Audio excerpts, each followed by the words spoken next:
Doing a test automation project can sometimes be confusing.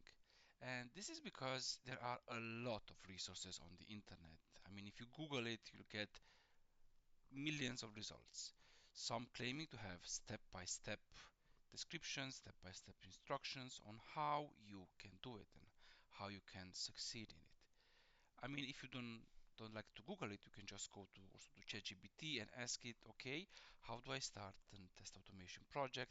And it will list you some generic information, but it lacks context. It lacks, let's say, the human touch. Now, on that note, I saw a really nice repository from Bass.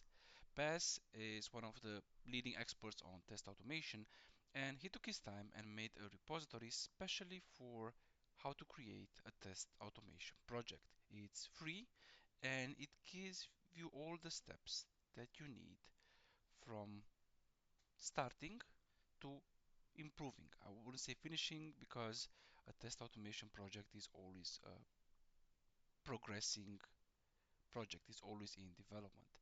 But here you have step-by-steps instructions on where to start and to how to progressively go through each part.